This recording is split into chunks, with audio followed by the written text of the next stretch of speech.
여러분 안녕히 주무셨습니까? 참 좋은 아침입니다. 오늘 5월 11일 금요일 말씀으로 드리는 오늘의 번제 잠언 29장 말씀으로 같이 합니다. 27절까지 기록되어 있습니다. 근데 오늘은 솔직히 말씀을 드리자면 제가 말씀을 준비하는 중에 1절을 넘어가지 못했어요. 물론 전체를 한 4번 정도 읽었습니다. 그래서 대충 27절까지의 구절마다 읽으면서 떠오르는 의미들을 포착한 바가 없는 것은 아닙니다만은 1절 말씀에 걸려서 깊이 들여다보는 가운데 그 다음 절로 넘어가지를 못했어요. 그래서 오늘은 1절만 읽는데 여러분 잠언서의 특징은 우리가 주로 앞부분을 하게 돼요. 근데 지금 우리 29장까지 오는 가운데 느끼는 느낌은 반복됩니다. 주제들이 반복돼요. 그래서 앞부분만을 하면서 왔지만 이렇게 하다 보니까 어떤 느낌을 받게 되냐 하면은 예를 들어 앞장에서 뒷부분에 나왔던 것들은 우리가 건드리지 못하고 넘어옵니다. 근데 그렇게 뒷부분에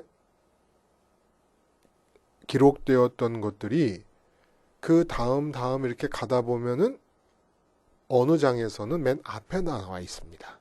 그래서 사실 잠언서에서 반복되고 있는 주제를 말하자면 거의 많은 부분을 놓치지 않고 우리가 다루고 있다라는 생각이 들어요. 근데 하여간 오늘은 1절밖에는 깊이 생각을 못했어요. 같이 읽어보겠습니다. 시작. 자주 책망을 받으면서도 목이 곧은 사람은 갑자기 패망을 당하고 피하지 못하리라. 이거 미련한 사람에 대한 책망 아니겠습니까? 이런 비슷한 구절 많이 접했던 것 같아요. 근데 이 1절의 말씀이 그렇게 깊이 생각해도 그 깊이를 알 수 없을 정도로 귀중한 메시지를 담고 있더라는 겁니다. 그래서 오늘 이 말씀 중심으로 내 인생의 남은 기회 계산법이라는 제목의 하나님 말씀을 증거합니다. 내 인생의 남은 기회 계산법. 우리는 보통 인생에 3번 기회가 찾아온다. 이런 말이 있어요.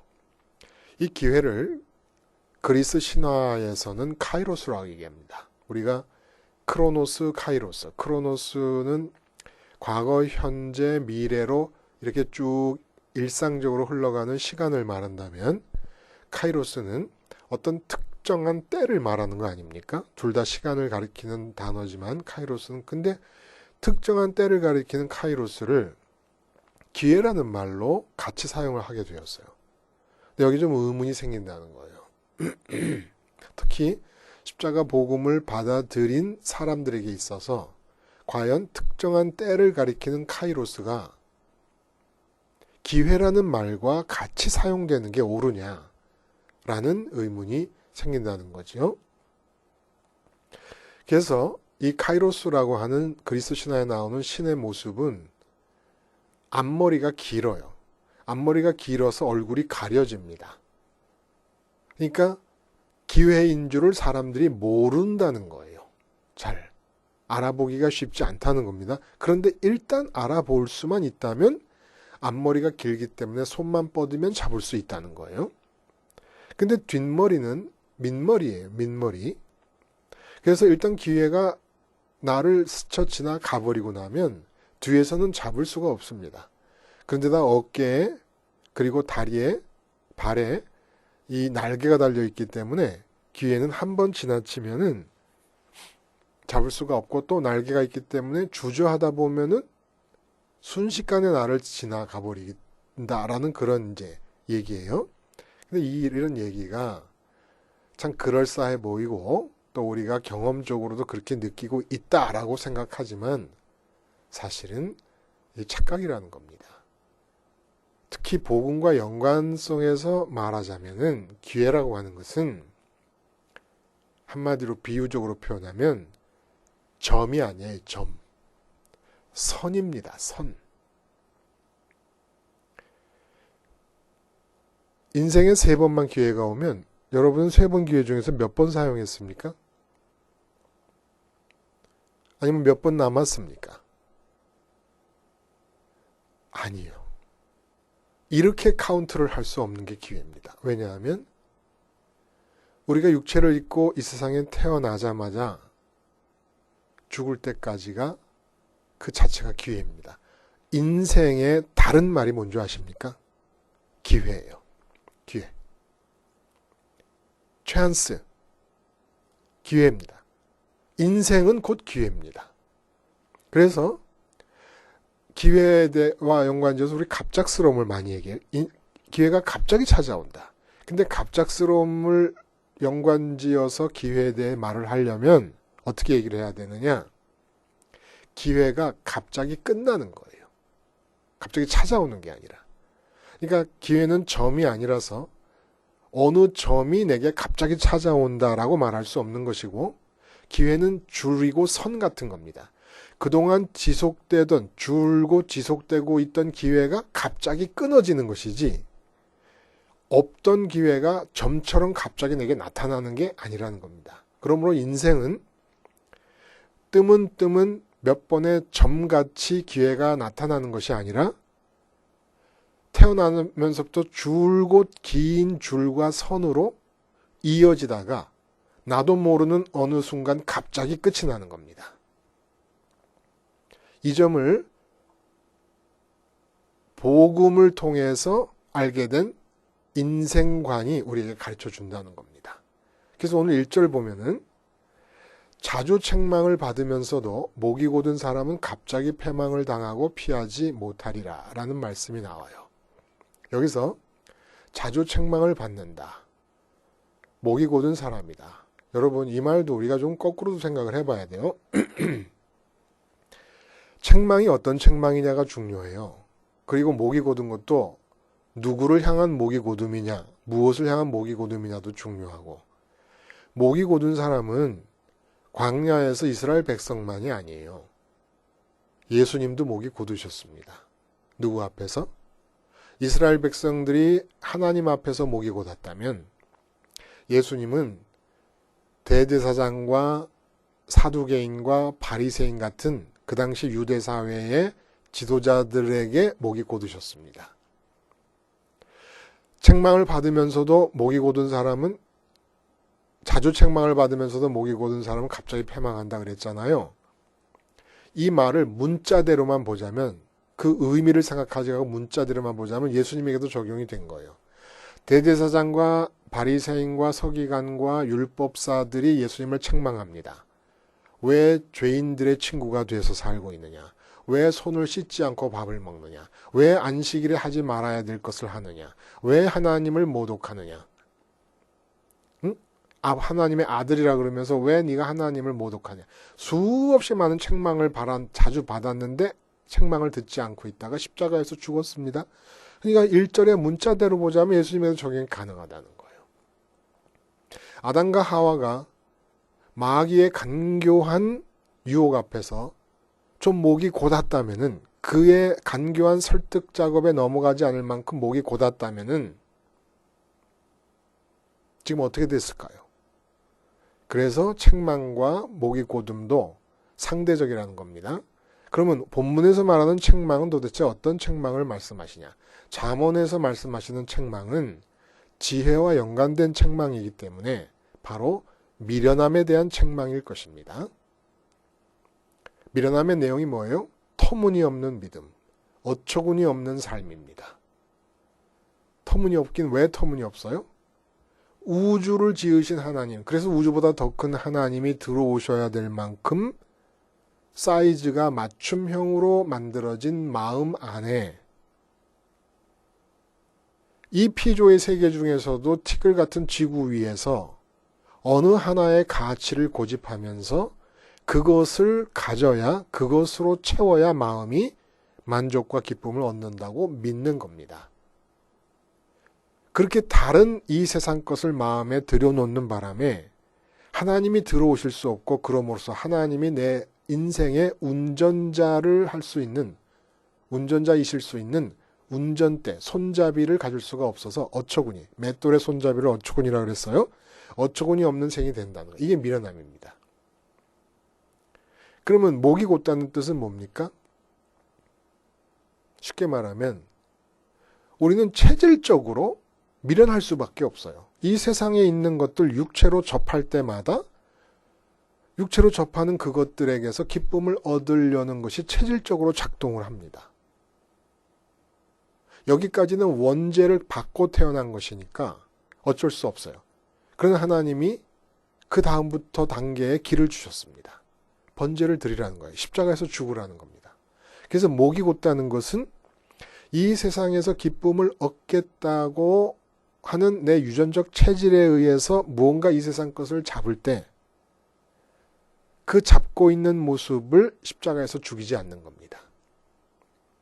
일천번제를 드리지 않는 겁니다. 이게 목이 곧은 거라는 겁니다. 그래서 이렇게 목이 곧게 되면, 그래서 끝내 이 미련함을 유지하게 되면 어떻게 되느냐? 갑자기 패망이 온다는 거예요. 패망이라고 하는 말은 본문 그대로 말하자면 깨뜨린다, 부서뜨린다. 그러니까 쇠방망이를 들고 토기를 부서뜨린다라는 이사야서의 말씀처럼 그렇게 깨어지고 만나는 겁니다. 갑자기. 자, 그러면 이제 한번 생각을 해봐요. 온통 지구 표면을 덮고 있는 너나 나나 할 것 없이 다 미련한 사람들 뿐인 게 현재 상황입니다. 터무니없는 믿음을 가지고 살면서 하나님의 손잡이가 없는 어처구니 없는 인생들을 지금 진행시켜가고 있는 거예요. 그러면 이런 사람들을 하나님께서는 도대체 무엇 때문에 그렇게 살려두고 계시는 것일까? 육체가 살아있는 동안 한시도 끊임없이 사람은 비어있는 마음을 채우려는 시도를 하게 됩니다. 이렇게 시도를 하게 될 때 이러한 하나님이 넣어주신 욕구예요. 마음이 비어있음으로 생기는 욕구는 그 자체가 나쁜 건 아닙니다.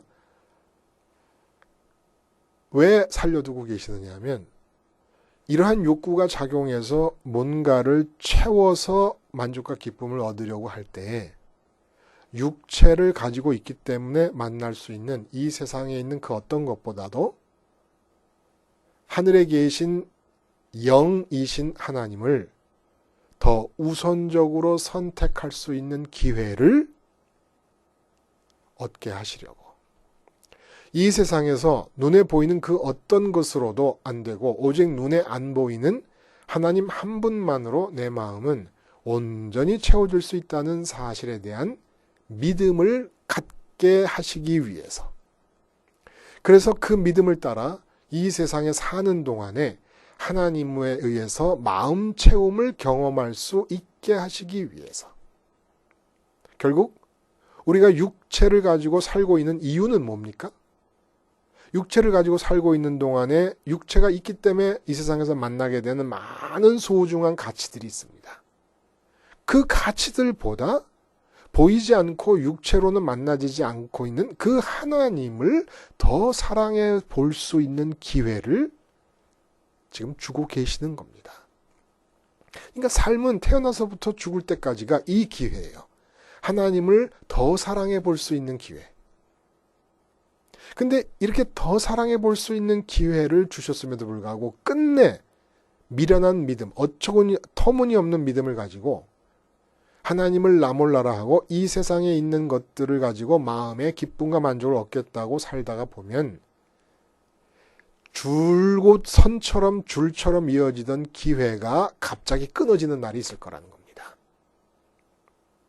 기회는 줄을 긋듯이 계속해서 줄곧 지금 주어지고 있는 거예요.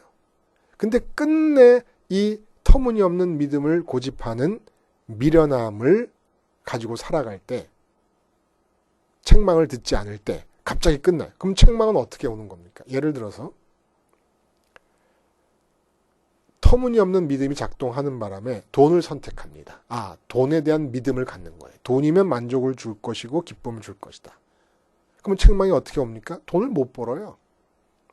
그렇게 노력하고 그렇게 애를 써도 원하는 만큼 돈을 벌어본 적이 없습니다. 그럼 이게 하나님의 책망인 줄 알아야 되는데, 책망을 자주 받았거든요.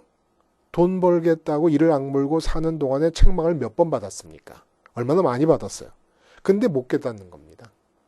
그러면 결국 이 미련함을 갖고 살면 돈보다 하나님을 더 사랑할 수 있는 기회를 주셨음에도 불구하고 한 번도 돈 없으면 만족할 수 없고 기쁠 수 없다는 믿음을 버리고, 돈은 없어도 하나님이 계시니까 만족하고 기쁠 수 있다는 믿음을 작동해 본 적이 없는 겁니다. 그 믿음을 작동할 수 있는 기회를 주시느라 살려두고 계시는데 갑자기 끝이 나는 거예요. 갑자기 끝이 나면 어떻게 됩니까?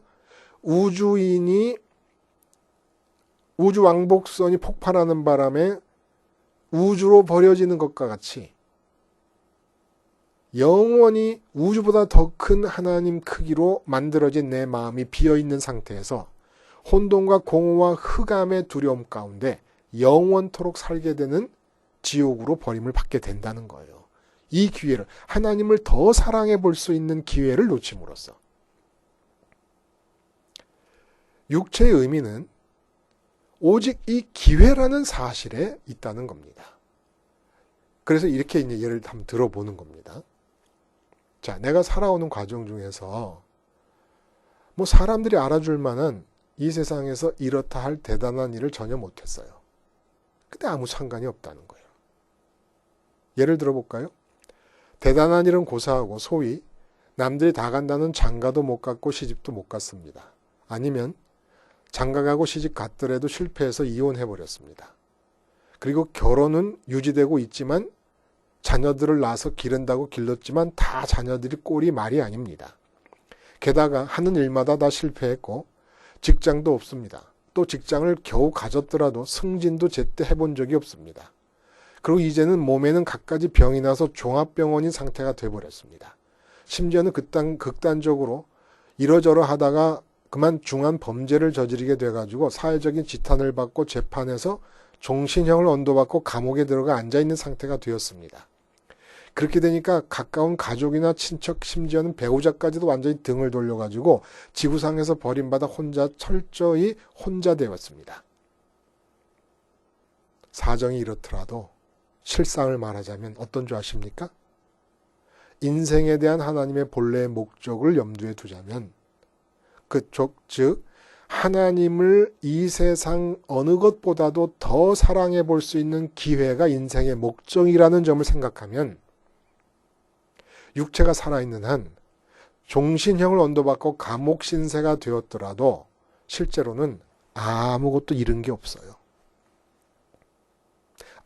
아무것도 본래보다 안 이루어진 게 없습니다. 반대로 감옥 밖에서 성공하고 형통한 삶을 사는 사람이 있다 하더라도 그 사람이 본래 인생의 목적인 이 세상 어떤 것보다 하나님을 더 사랑해 볼 수 있는 기회라고 하는 이 점에 착안하지 못하고 이 기회를 살릴 수 없었다면 종신형을 언도받고 감옥에 들어간 사람보다 하나도 쓸만한 것을 더 얻은 게 없는 겁니다. 종신형을 언도받고 감옥에 들어갔어도 몸이 살아있는 한 아직은 잃은 것이 없는 것이고, 세상에서 장관 되고 대통령 되고 국회의원 되고 판사 되고 검사 되고 온갖 명예를 다 누리더라도 하나님을 더 사랑해 볼 수 있는 기회를 살리지 못했다면 얻은 게 아무것도 없는 것입니다. 육체가 살아있는 한 그렇다는 거예요. 육체가 살아있는 한 기회는 있는 것이고, 그래서 이번에 그 미투 운동이 한참 전개되는 과정 중에 우리 잘 알려진 조민기 씨 배우가 자살하지 않았습니까? 마음이 너무 아픈 거예요. 그렇게 자살하게끔까지 된 그 마음의 절망감과 수치심을 이해 못하는 바가 아닙니다. 어떻게 얼굴 들고 다니겠나 싶은 생각이 들었겠지요.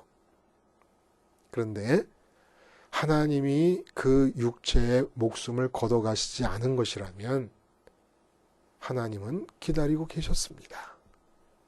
온갖 세상 사람들이 지탄하고 사람도 아니라고 욕하는 사람들이 곳곳에 있는 이 세상 속에서 하나님은 이 세상 그 어느 것보다 나를 더 사랑할 수 있어라 라고 하시면서 기회를 주고 계셨던 겁니다. 그리고 오히려 이렇게 종신형을 언도받고 감옥에 들어갔다든지 극단적인 예를 드는 겁니다마는 세상에서 되는 일 없고 아무것도 없이 다 실패만 하는 이런 사람, 이런 처지.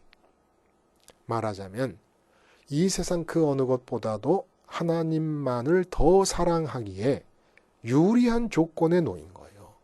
조민기 씨 같은 경우 배우자와 딸이 남편과 아빠를 부끄러워한다. 그럴 수 있지 않겠습니까? 다 사람이니까. 우리가 그렇게 당했더라도 그 안에 그 딸이라도 그런 마음 갖지 않았겠습니까? 그러나 조민기 씨 자신으로 보자면 이제 아내보다 딸보다 하나님을 더 사랑할 수 있는 기회를 활용하기에 유리한 조건이 된 겁니다. 거지 나사로가 부모도 없고 친척도 없고 형제도 없고 아무도 없고 돈도 없고 명예도 없고 아무것도 없어요. 몸에는 상처가 나서 개들이 와서 그 헌대를 핥고 있었던 사람입니다. 근데 나사로라는 그 이름의 의미가 오직 하나님만이 나의 도움이시다 이런 뜻이에요. 무슨 뜻입니까? 하나님만이 나의 도움이라는 게. 하나님 말고는 이 세상에서 심지어는 내 육체까지도 내게 기쁨의 근원이 될 수 없고 하나님만이 나의 만족과 기쁨이 되실 수 있는 유일한 분이라는 고백이 나사로라는 이름에 들어있다는 겁니다. 그리고 천국 간 거예요. 이게 우리가 육체를 입고 태어난 목적이에요. 검사되고 판사되고 전문 직종에 종사하는 스페셜리스트 되는 게 우리 인생의 목적이 아닙니다. 인류를 위해 기여하라? 이런 거 하나님께서 원하시고 계시는 게 아닙니다. 인류를 위한 기여는 하나님을 이 세상에 있는 어떤 것보다 더 사랑하는 사람이 되어서 내 인생에 어처구니가 생길 때, 손잡이가 생길 때, 맷돌의 손잡이, 어처구니 같은 그런 손잡이가 생길 때 하나님께서 나의 인생을 인류를 위해 인상으로 사용할 수는 있지만 내가 의식해야 될 내 인생의 목적은 인류를 위한 게 아닙니다. 친구를 위해 목숨을 버리면 이에서 더 큰 사랑이 없다고 하신 예수님의 말씀은 우리가 친구를 위해서 살라는 게 아니에요. 하나님만이 기쁨이 되고 만족이 된다는 걸 고백하고 하나님만으로 만족하면 친구를 만날 때 친구에게서 내가 얻을 기쁨과 만족이 없기 때문에 친구만을 위한 배려심이 생길 수밖에 없게 됨을 말해 주시는 겁니다. 아브라함의 예를 한번 들어봅니다. 주어진 고향 본토 아비집은 하나님과 동행하고 하나님을 더 사랑하기 위한 재료였어요. 하나님을 더 사랑할 수 있는 기회를 활용하는 모멘텀이 된 겁니다. 그러니까 어여쁜 아내 사라, 출발할 때 사라를 포기합니다. 출발하기 전에 이미 내가 가면 이 어여쁜 아내를 치안 부재의 상태에서 지켜낼 수가 없는 겁니다. 자기 힘으로는. 그러니까 마음에서 아내를 버립니다. 어여쁜 아내를 하나님 주신 이유가 뭐예요? 어여쁜 아내로부터 기쁨을 얻으라는 것이 아니라 어여쁜 아내보다 하나님을 더 사랑하라고 어여쁜 아내를 주신 거예요. 어여쁜 아내는 하나님 사랑의 커트라인입니다. 100세의 독자 이삭을 주셨습니다. 그러면 독자 이삭이 얼마나 귀하고 소중해요. 그러면 그 독자 이삭을 주신 이유는 그 소중한 아들과 함께 더불어 잘 먹고 잘 살라고 주신 게 아닙니다. 카트라인이에요. 하나님 사랑의 카트라인. 이삭보다 하나님을 더 사랑하라. 고향 본토 친척 아비집이 주어지지 않았다든지 그러면 고향 본토 친척 아비집보다 하나님을 더 사랑함을 표현할 길이 없는 겁니다. 어여쁜 아내 사라를 주시지 않았다면 어여쁜 아내 사라보다 하나님을 더 사랑할 수 있는 사랑 표현이 불가능합니다. 이삭을 주시지 않았다면 그 귀한 아들 이삭보다 하나님을 더 사랑한다는 사랑의 표현이 불가능한 겁니다. 우리에게 왜 아내를 주시고 남편을 주시고 가족을 주시고 나라를 주시고 직장을 주시고 모든 걸 주셨습니까? 다 카트라인이에요. 주신 그것보다, 그 소중한 것들보다 하나님을 더 사랑하라고. 하나님을 더 사랑한다는 게 뭡니까? 그 주신 귀중한 소중한 것들로부터 만족과 기쁨을 얻으려 하기 전에 하늘에 계신 하나님으로부터 만족과 기쁨을 얻으려 하는 것이 하나님을 더 사랑하는 겁니다. 인생은 이렇게 많은 것으로 채워져 있고 설사 아무것도 없더라도 육체를 주셨어요. 주님은 육체밖에 가진 게 없었습니다. 예수님은. 근데 그 하나밖에 없는 육체를 커트라인으로 삼으셔서 아버지 하나님에 대한 사랑을 표현하시는 것이었어요. 예수님의 생애도 결국은 뭐였습니까? 하나님 사랑의 기회였습니다. 그렇게 하나밖에 없는 육체보다 하나님 아버지를 더 우선적으로 사랑하신 하나님에 대한 예수님의 사랑 때문에 하나님 아버지가 예수님 안으로 들어오셨고 예수님의 생애를 운전대 잡고 운전하신 결과가 예수님의 생애가 인류를 구원하는 메시아의 생애가 되신 것이지요. 여러분, 기회는 3번만 오는 게 아닙니다. 그리고 우린 기회를 터닝 포인트라고 많이 동의어로 사용해요. 지진부진하던 것이 활성화되는 인생으로 바뀌는 그런 터닝 포인트. 근데 진정한 터닝 포인트는 인생에 3번 온다는 기회가 아니고 기회는 쭉 주어지고 있는 겁니다. 어떻게 터닝 포인트가 이루어집니까? 아내와 마주합니다. 그러면 아내로부터 기쁨과 만족을 구하려던 내가 십자가에서 죽습니다. 그래서 아내보다 하나님을 더 사랑합니다. 그러면 땅에 있는 아내에게서 기쁨을 찾던 내가 하늘에 계신 하나님으로부터 아내로부터 기대했던 기쁨의 양만큼을 하나님으로부터 찾습니다. 땅을 향하던 마음이 하늘로 향합니다. 이게 터닝 포인트라는 겁니다. 십자가 생활화가 우리의 하루의 매 순간순간을 터닝 포인트로 만들어줍니다. 왜냐?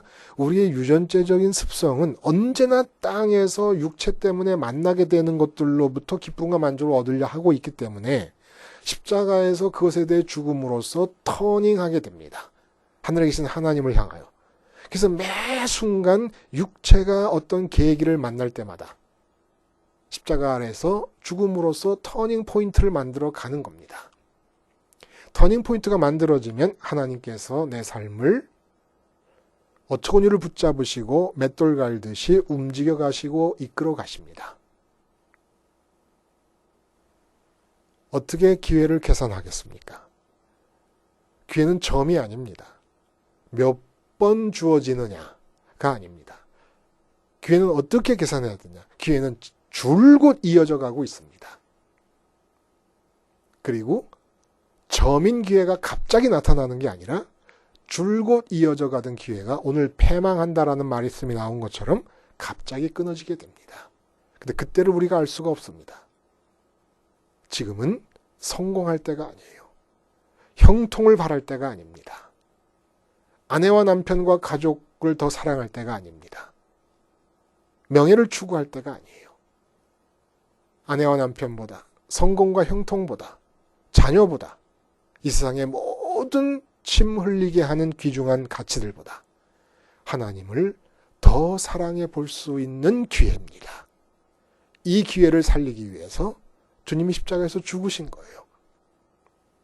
그래서 이 땅에서 행복을 찾으려고 하는, 기쁨을 찾으려고 하는 유전체적 체질이 작동할 때마다 십자가에서 죽음으로써 터닝 포인트를 만들고 이 세상 그 어떤 좋은 것보다도 그 좋은 것들을 카트라인으로 삼아서 이보다 더 하나님을 사랑해야 한다는 생각을 가지고 하나님을 사랑할 수 있도록 허락되고 있는 이 기회를 충분히 활용하시면서 하나님 사랑으로만 생을 채워가시기 바랍니다.